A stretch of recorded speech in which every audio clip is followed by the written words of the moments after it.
WNST, Towson, Baltimore, and WNST.net.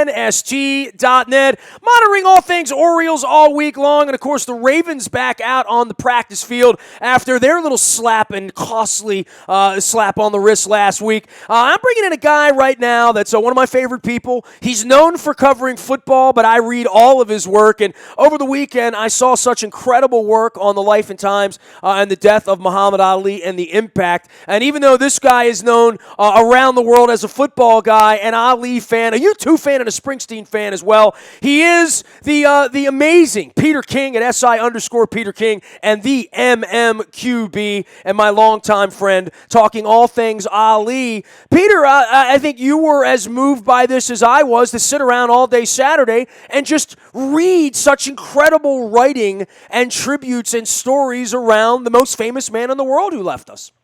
I was blown away by so many people, and what was amazing. I mean, I never met the man, but so many people in our business have, and went to great lengths in some cases to do so. And I thought it was. I mean, look, I'm 58 years old, and in my opinion, in my lifetime, this is the most impactful person. In the United States, and maybe in the world, in the time that I've been alive. So, a life like that does deserve to be trumpeted, and it deserves a lot of attention, and he sure got it over the weekend. Well, and I think we all sort of knew that it would be that, but it's such a multifaceted story, right? For a guy like you that's made your living in the media and a guy like me that's made my living in the media, I don't know that the sports media could ever take on the same trajectory after him and Cosell. It changed everything. It changed the WWE. It changed the way football players and baseball players interact with the media. It's changed political campaigns because I think virtually everything that comes out of the orange man with the white hair's mouth really sort of emanates from what would Ali do? How would he behave? And 50 years later, the impact of that has been felt everywhere around the world. He was the most famous man in the world. After he died, I had a conversation with John Harbaugh, and we were talking about how, just think of, and this is for many of your listeners, is going to be from the history books. It's not going to be anything that most of them will have had firsthand knowledge of, but if you're a person of a certain age, if you're 70 or 75 years old, you will remember seeing sort of, the quiet dignity of Jackie Robinson as he, basically helped and integrated baseball. But, and so in his own way, Jackie Robinson did what he had to do at the time.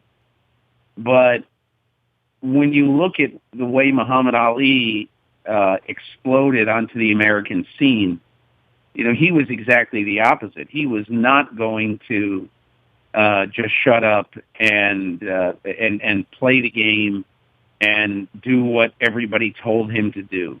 He was going to dictate his way. And I think part of that, each of those two people were men for their specific times. Robinson did what he had to do, and I think really Muhammad Ali did what he had to do at the time, when he was doing it. Because, Nestor, I think there was a time to be outraged, and the time to be outraged, at least in my opinion, now we have the benefit of history and looking back, it was not only an unpopular war, it was an unjust war. And it was also at a time where African-American people were really getting the short end of the stick in America. And Ali, not only for religious reasons, didn't go to Vietnam, but he also said, you treat us like crap, and then you want us to go fight your war. It's not really something that I'm going to do. So at the time, and I wrote about it this week in my column in Monday Morning Quarterback, at the time, most people in America did not like Muhammad Ali at all. And they were very angry with him for upsetting the apple cart and for the perceived lack of patriotism. So, but I think in retrospect, you can see that what he did was tremendously beneficial to not only his race, but I think also to the United States. As somebody's made our living doing sports things and sports media things, closed circuit TV, the amount of money that was involved, the amount of media attention before there was a Super Bowl, right? The Ali Frazier fights were the Super Bowl. They were the thing that stopped culture at that point, and I think it really kind of paved the way for cable television. I've read so many people were connected to Ali. I mean, from Evel Knievel straight on through in the wide world of sports, and Jim McKay and the Olympics and all of that sort of set the stage for all the money around sports right now. It was one of the first things that everyone in our culture became involved in, let's say beyond a horse race or a World Series, right? Oh, I think so. I mean, I remember, I guess I was 13 years old at the time. I went to the closed circuit TV, the fight of the century in Springfield, Massachusetts, in a huge theater there, auditorium theater. And it was, in those days, obviously, the way that the fight game made money and made millions of dollars. I mean, I don't know where I got it, but I found $10.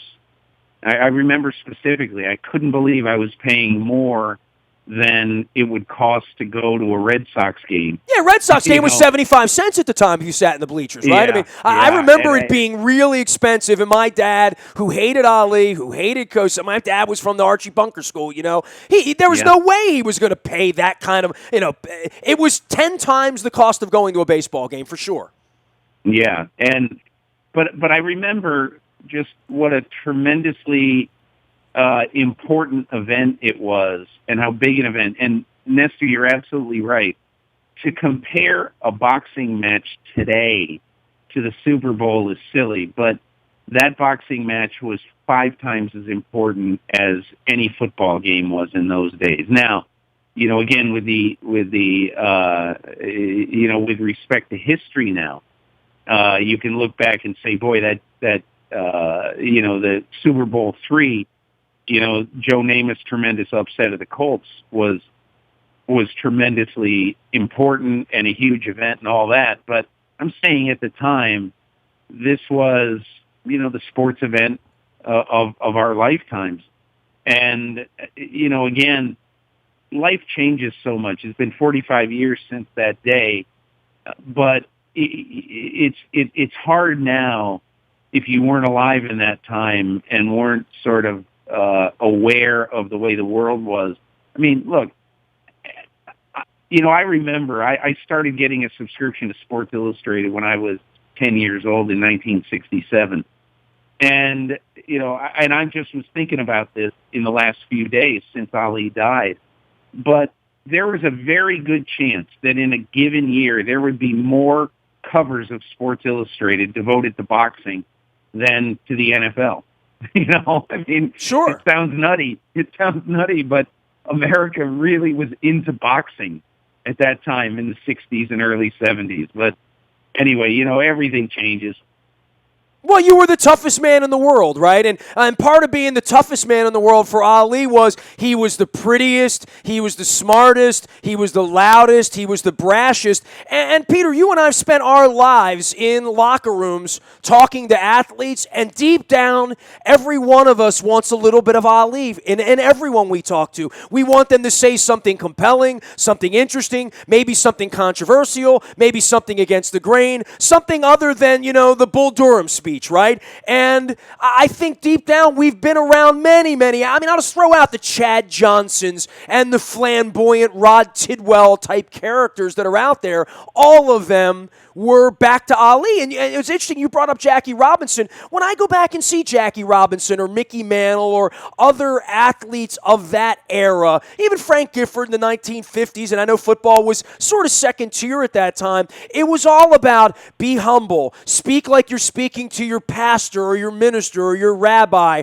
or your mother, or behave like you would at a fine dining establishment, and Right. keep your voice down and be sincere and be thoughtful. But whatever you do, don't make waves.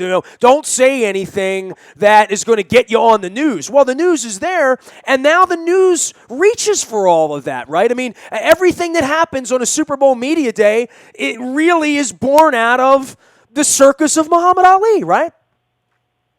I think you're right about that. In talking to Richard Sherman, who I think if you were to ask me, who's the player in the NFL who went to Muhammad Ali's school right now, I would say it's Richard Sherman. And he was telling me that he studied and read everything he could get his hands on about Ali, and that he learned a lot from him.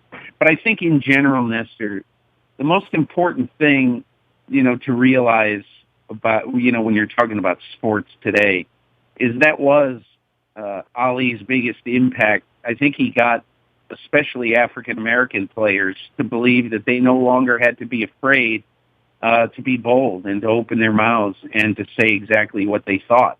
Sometimes they'd be wrong, but sometimes they'd be right. And so I look at it and say his significance to the culture is it's profound, and it's very multifaceted. Well, and I think even, you love baseball and I love baseball. Everything Curt Flood ever did, right, was sort of born out of Ali doing that sort of thing, and it didn't work out so well for him.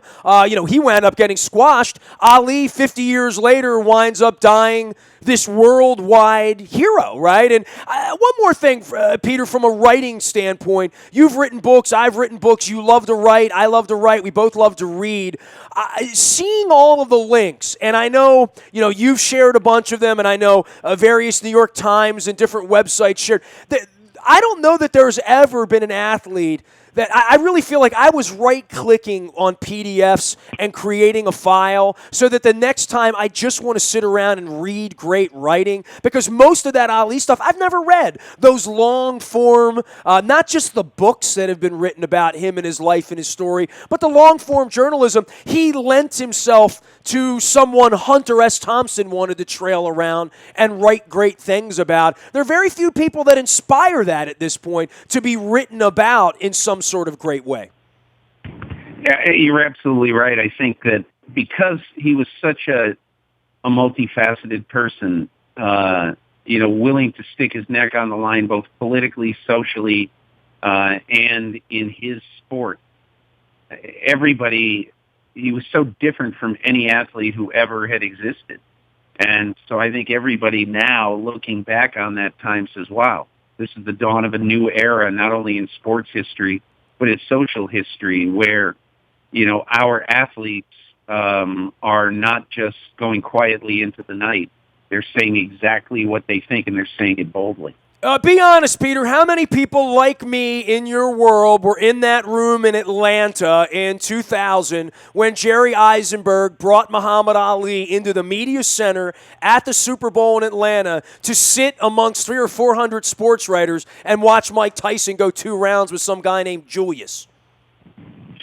Yeah, I mean, I wasn't there that day, but I remember it, obviously, because it was kind of a pretty interesting story. Jerry Eisenberg's a great story in himself. He started covering he was covering boxing at the time when basically right at the beginning of, the Ali greatness. So, there's so many stories about Ali. Everybody's got a good one. I can't believe you didn't meet Ali. We were together that night at the Sports Illustrated 20th Century Awards at Madison Square Garden. I have pictures of you and I in 1999. Right. Ali was there that night, and there are pictures of him with Gretzky and Tiger Woods up online. And I think he was still kind of okay to speak at that point to some degree, 17 years ago now. So you were definitely in a room with Ali at various points, right? That may have been the only time. Really? I don't know. I'm just not one of those people who, if you're in the room with somebody, I have to go and meet him or I have to go and talk to him. But he was the most famous man in the world, though, right? I mean, I know. Yeah. I know. I don't know. I wish now that I had, but I just never did. All right, well, let's get to a little bit of football here. Any thoughts on the Ravens in this OTA situation? I mean, we're trying to make heads or tails of it. I don't know that they've been really honest with people about what happened, which may just be, hey, we were trying to get away with it and we didn't. I maybe deep down that is the honesty, but I've read a lot about this, and it certainly was embarrassing for the organization, and I don't think the 3 practices last week, one way or another, but, for an organization that has accused Belichick, as everyone has, and other teams of pushing the envelope and breaking the rules, it certainly doesn't look. It's not a good look when you get your hand cut in a cookie jar, right? Right. It's what it does to me is it takes the Ravens' ability, even though what they did is not anywhere near, in my opinion, what Spygate is. I'm not. The Deflategate thing is a different story, in my opinion, but it's not anywhere near what happened in Spygate. But it's an ugly thing that didn't have to happen, that shouldn't have happened, that from all appearances, the Ravens tried to get away with something and they were caught. And that's just, it basically now takes them out of having any ability to take the moral high ground when other teams do things wrong. So the one thing I was glad to see them do is just to take their punishment, admit they made a mistake, and move on. You said Deflategate's another story. Define that for me. I'm not going to let that just slide here with you, Peter. Because in my opinion, I think this is an absolute tremendous overreaction by the NFL. Over a 9-year period, when prior to the NFL's discipline in this case, Tom Brady was the exact same quarterback. I mean, exact same quarterback at home and on the road. On the road, you have no ability to influence what happens to your footballs, to have air taken out of the footballs, because your own ball boys and equipment guys do not handle the footballs after they get to the stadium. Now, it could have been a different story, obviously, in Foxborough, but whatever it is, this should have been a strongly worded letter from the NFL to the Patriots / Brady, and say, here, we're fining you $20,000 or whatever it is, and never let this happen again. And then just be done with it. Do strongly worded memos work, though? I mean, John Harbaugh had a strongly worded memo. Nestor, this didn't rise to the level, and we don't even know that it happened. We do not even know that it happened. We know that there's some circumstantial evidence that some guy goes into a men's room and takes air out of the footballs, but we don't have any proof that he did anything other than take the footballs, go in and use the bathroom for a minute and 20 seconds or whatever it was before the start of a game. It's just, I'm not going to be convinced by anybody that the NFL proved its case. And I just think this is a classic, gigantic overreach by the NFL. Red Sox are better this year, right? That makes your summer nicer. Same thing with the Orioles. I mean, it might be Red Sox and Orioles all summer long, right? Well, I don't think the Red Sox are going to have the pitching, and there's no way you can keep hitting the way they've been hitting. So to me, I think they'll be a fun team to watch, and they've got some good young players, but you never get very far in baseball without the pitching. And so whatever team in the East starts to pitch well, and it looks like they all have flaws, I think that's the team that's going to win the division. Peter King joining us here from Sports Illustrated and the MMQB, and my pal. Hey, really appreciate you staffing our event and shining a light on my wife's illness, as well as Mike Tomlin and John Harbaugh and Brian Billick get together. Sorry you couldn't make it down, but the videos are available, and I really do appreciate all the impact that the story that your website put forward to try to help us and help our charity as well. Great. Hey, congratulations on that, and all the best to you, Nestor. Thank you. Be well, Pete. Have a great summer, but not too great with the Red Sox, all right? All right. See you later. Peter King, SI_Peter King out on Twitter, as well as at the MMQB, writing about this week Muhammad Ali, as everyone wrote about Muhammad Ali this week. So we're going through that, getting a little Oriole baseball in, as well as some Stanley Cup Finals and the NBA Finals, as well as OTAs in Owings Mills. Anything you miss, you can find out in the Buy a Toyota Audio Vault 24 hours a day from anywhere in the world. Luke's on the scene as well. Any breaking news would happen first on the WNST text service. That's powered up by our friends at Coons Ford of Security Boulevard. And last but never least, our morning newspaper hits your email inbox at 7 a.m. each and every morning, and that is powered up by Planet Fitness and PlanetFitness.com. I'm Nestor. I'm around all week. I'll be signing copies of Purple Rain 1 and 2 at Black Eyed Susan in Glendon. Come hungry for some chocolate if you're coming out there on Saturday. I'll be there from 11:30 to 2, and you can always throw me an email, nasty@WNST.net. As Mr. Angelos once told me, I'm a very available individual. You can find me out on Twitter, Facebook, LinkedIn, Instagram, Snapchat, anywhere you are, we are. WNST.net, AM 1570 and WNST Taos in Baltimore. And we never stop talking Baltimore sports.